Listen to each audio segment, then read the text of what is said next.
Welcome back yet again. This is the second video on Greek nouns, and it is your introduction to case functions. In the previous video, I mentioned that Greek cases come in 5 forms. Typically, these are called nominative, genitive, dative, accusative, and vocative. However, they have 8 basic functions. And again, there are a lot more than 8 functions because when you get to second year Greek, you'll learn that there are just innumerable functions, which is why we identify the basic cases by their case form. However, for the purposes of first year Greek and when you're just getting started, it is helpful to think in terms of these 8 functions, which are nominative, genitive, ablative, dative, locative, instrumental, accusative, and vocative. Now notice I have same form written for these 2 because they share a form, and for these 3 because they share a form. When we get to your sentences, you're going to find out that you run into this very difficult question. If they have the same form, how do you figure out whether it is a genitive or an ablative? How do you figure out whether you're dealing with a dative, locative, or instrumental? Now, the simple answer is the word context. A lot of times in Greek, as we go on, you're going to find that there are shared forms, and you have to figure it out by context. How that works, we'll see when we get to actual homework assignments that we work through together. I'm not going to do your actual homework on the videos, but I will give you some examples that are similar to your homework, and we'll see examples of that fairly quickly. Just for fun, one of the reasons when you look at 2 different English translations, sometimes you will see 2 different translations. It's because of subtleties like this. One translator might identify something as a dative, while somebody else identifies it as an instrumental. That sort of thing we run into fairly often. So you will see that. But my purpose for this video is just to explain to you what these case functions mean. I already explained to you the case endings. And a little bit later, I'm going to show you how these plug into nouns when I show you how to decline nouns. And then we'll put all of this together to show you how to do your homework assignments.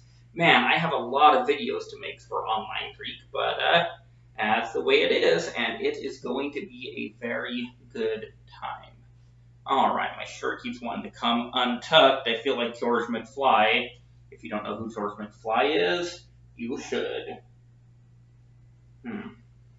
And there's probably many parallels between the 2 of us, but that is a discussion for another video that I probably won't even get around to making. Okay, nominative. Here's a couple of facts for you, a couple of basic facts for nominative. Nominative is the case of designation. It is the case of designation. It designates things. Sometimes we call it the naming case. And name and nom, so that's a good way to think about nominative. It is the case of naming. It names things. Now, when we see nominative in sentences, especially in the early sentences, you're going to find that it usually functions as the subject of the sentence. It does not always function as the subject, and we will talk about many exceptions, but these are the facts you want to know about nominative. It is the naming case, the case of designation is another way we say that, and it is the subject most of the time. Now, just for fun, before I go on, I should tell you that the information I'm giving you is on page 17 of Ray Summers' Essentials of New Testament Greek. So if you want to see this written, if you want to go into a little more detail, read the textbook. But I'm kind of trying to give you an overview so that you can understand a lot of what we don't have time to go over. Okay, so designation, naming, subject. Let me just put a line here so we don't confuse nominative and genitive. There's just not enough room on this board. Genitive is the case of description. A genitive describes things. And because it's the case of description, Usually, we translate the genitive using the little word of before the word. So, for example, we could have a sentence that talks about the love of God.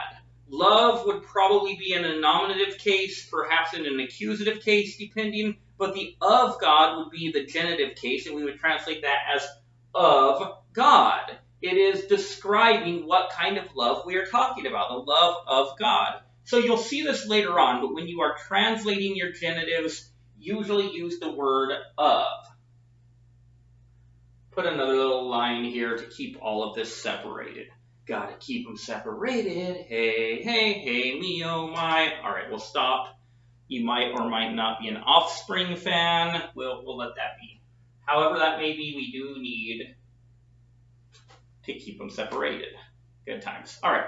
Ablative is the case of separation.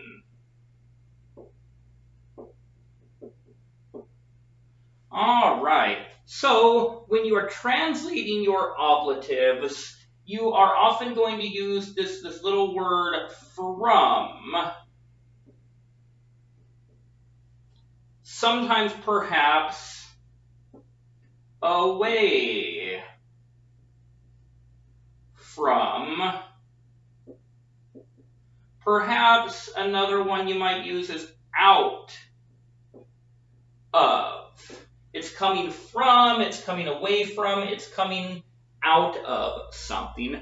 Ablative is the case of separation.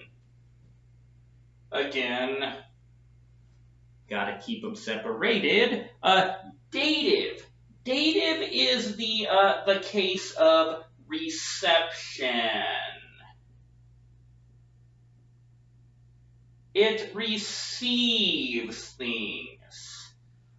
So, we're usually going to translate the dative using this little word to along with the noun. So, here's the way I remember the dative. We're going to go kind of old school here, and assuming that ladies, this one's for you in particular, imagine that you have a date who's going to come pick you up for a date, and when he comes for the date, dative, right? He brings you flowers, and he's standing there with the flowers, holding them out, and when you take them, you are receiving the flowers. The date is giving the flowers to you, whoever you might be. All right, so the dative is usually going to have the word to, because it is something that's being given or done to somebody. And in sentence function, while the nominative will usually be the subject, the dative will usually be what we call the indirect object. If you don't know what an indirect object is, we're going to talk about that a little bit more as we go through sentences, but let me just go to that thing. Let me give you a sentence. I gave flowers to my wife.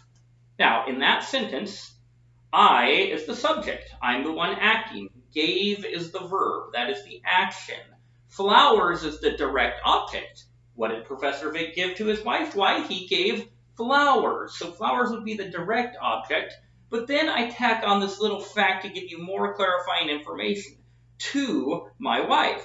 So my wife is the indirect object, and that little word to makes it the indirect object. That would be in an English sentence. So when we translate your datives, you are going to use the word to. Next we have locative. Got to keep them separated again. Locative is the case of location. This is going to be easy to remember because locative, location. And when you translate your locatives, and it's the case of location, usually you're going to translate it with little words like in, at, or on. I am in this classroom. I am at San Diego Christian College. This water bottle is on the table. Things like that. So our locatives are going to tell us the location.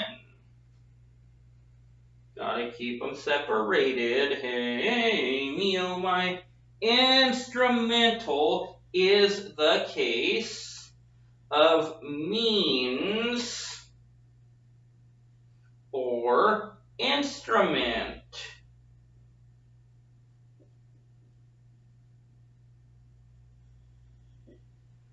How was it done? So little keywords we'll use here are words like by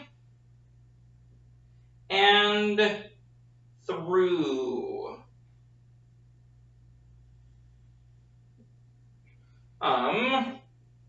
So for instance, this class is being taught by me or by Professor Vic. That'd be me.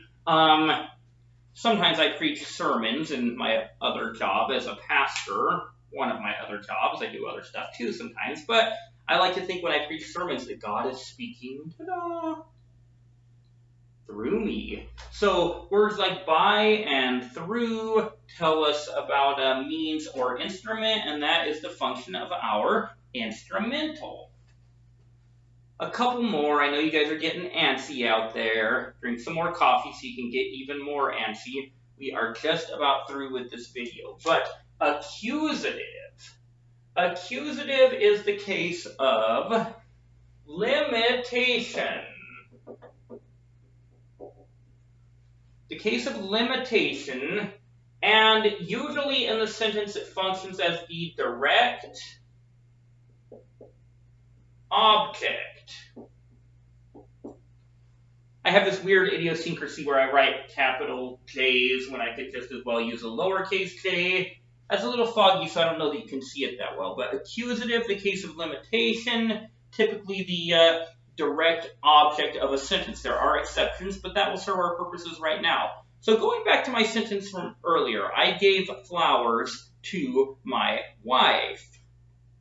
Flowers is the direct object of that sentence. How does it limit? Well, it limits the action of the verb. You see, if I give you an open-ended verb like I gave, that could mean anything. It could mean that, I don't know, I gave money to World Vision. It could mean I gave somebody a black eye. Hopefully not, but it could mean any number of things. But if I say I gave flowers, the word flowers limits the meaning of the verb gave. I didn't give any old thing. I gave flowers. So accusative is the case of limitation. And usually in the sentence, when we start translating and diagramming, it will be the direct object. And finally, we have vocative. And vocative is the case of address. It's not talking about where you live, it's talking about when you address somebody. So, for example, Danny Fernandez is one of the students in this particular class in fall of 2019, the first time I'm teaching Greek. Danny Fernandez is a friend of mine. I've had him in a few classes on campus, but he has moved away after getting married to another student I had. And so, I don't see Danny that often because he lives in another state. So if Danny were to show up, if I were to see him somewhere because he's in a visit to San Diego, I might call across the parking lot or something and be like, Danny! That would be addressing him. And so I would use a vocative for that if I was doing it in Greek. So this is how you address somebody. So let me give you maybe an example or two from the Greek New Testament. In Romans 12:1, many of us know this. It says, I urge you, brothers, to present your bodies as a living sacrifice. I urge you, brothers. Brothers is kind of parenthetical to the main sentence, but he is addressing them. If you read the NIV, it will say brothers and sisters, which is probably actually a better way to say it because that is being used in a kind of an inclusive way. But I digress. So, another example would be like if Jesus were addressing Peter and he said, Peter, I tell you the truth, you're going to deny me 3 times or something like that. That would be an address. We would probably use a vocative. Not probably, we would certainly use a vocative if we were trying to write that in New Testament Greek. So friends, these are your 8 basic case functions for our purposes right now, and pretty soon you're going to learn how to identify these in sentences. Again, if you have any questions, please call me, text me, email me. If you're in my class in particular, let's make sure we get these things because a lot is coming at you. You're going to have to put this together with the last video that gives you the form for the datives, locatives, and instrumentals. And in a little bit, in one of the videos that's coming, I'm going to put these things together with some words so you can see how it would actually function in a sentence. But I don't want to make too long of a video putting everything together, so you're just going to have to wait a little bit for that. For now, ciao.